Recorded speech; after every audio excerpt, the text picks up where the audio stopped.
നമസ്കാരം. മലയാളി വാർത്തയിലേക്ക് സ്വാഗതം. സംസ്ഥാനത്ത് പുതിയ നിയുക്ത മുഖ്യമന്ത്രിക്കായുള്ള കടിപിടിയായിരുന്നു കഴിഞ്ഞ ദിവസങ്ങളിലൊക്കെ. പക്ഷേ ഇപ്പോഴിതാ വി.ഡി. സതീശൻ മുഖ്യമന്ത്രിയായി അധികാരത്തിൽ ഏറിയതിനു ശേഷം സംസ്ഥാനത്തെ അടുത്ത മുഖ്യമന്ത്രിയായി വി.ഡി. സതീശനെ ഹൈക്കമാൻഡ് പ്രഖ്യാപിച്ചതിന് പിന്നാലെ കോൺഗ്രസിനുള്ളിൽ നാടകീയമായ നീക്കങ്ങളാണ് തലസ്ഥാനത്ത് അരങ്ങേറുന്നത്.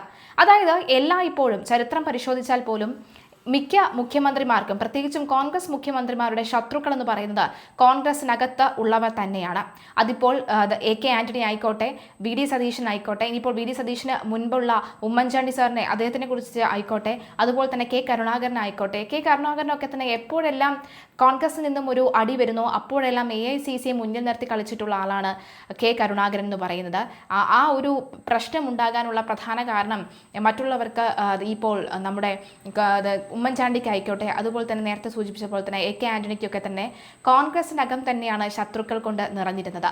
ഇവിടെ വി.ഡി. സതീശന്റെ കാര്യവും മറ്റൊന്നല്ല. ഇന്നലെയും എ.കെ. ആന്റണി പറഞ്ഞിരുന്നു, ചതിക്കുഴികൾ കൂടെ വന്ന് ചിരിച്ചുകൊണ്ട് അടുത്തുകൂടുന്നവരെ കണ്ണുമടച്ച് വിശ്വസിക്കരുത് എന്ന് പറയുന്നവരുണ്ട്.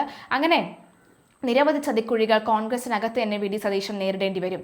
സതീശൻ നേരിട്ടെത്തി കാണുന്നതിന് തൊട്ടു മുൻപ് രമേശ് ചെന്നിത്തല തിരുവനന്തപുരത്തെ വീട്ടിൽ നിന്നും ഇറങ്ങിപ്പോയത് രാഷ്ട്രീയ വൃത്തങ്ങൾ തന്നെ വലിയ ചർച്ചയായിട്ടുണ്ട്. ഗുരുവായൂർ ദർശനം കഴിഞ്ഞ് റെയിൽവേ സ്റ്റേഷനിലെത്തിയ ചെന്നിത്തലയെ ആവേശകരമായ മുദ്രാവാക്യങ്ങളോടുകൂടിയാണ് പ്രവർത്തകർ സ്വീകരിച്ചത്. എന്നാൽ സതീശൻ എത്തുമെന്ന വിവരങ്ങൾ പുറത്തുവന്നതിന് പിന്നാലെ ബന്ധുവിനെ കാണാൻ പോകുന്നുവെന്ന് പറഞ്ഞ് അദ്ദേഹം വീട്ടിൽ നിന്നും മാറുകയായിരുന്നു. ജോസഫ് വാഴയ്ക്കനും അൻവർ സാദത്തും ചെന്നിത്തലയെ അനുഗമിച്ചു. തനിക്ക് ആശംസകൾ നേരാനെത്തിയ സതീശനുമായി മുഖാമുഖം വരുന്നത് ചെന്നിത്തല ഒഴിവാക്കി എന്നാണ് ഈ നീക്കം സൂചിപ്പിക്കുന്നത്. അതേസമയം മുഖ്യമന്ത്രി പ്രഖ്യാപനത്തിൽ കെ.സി. വേണുഗോപാൽ പക്ഷവും കടുത്ത അതൃപ്തിയിലാണ്. കെ.സിക്കെതിരെ ആസൂത്രിതമായ നീക്കങ്ങൾ നടന്നതായും വ്യക്തിഹത്യയ്ക്ക് ശ്രമമുണ്ടായതായും അവർ ആരോപിക്കുന്നുണ്ട്.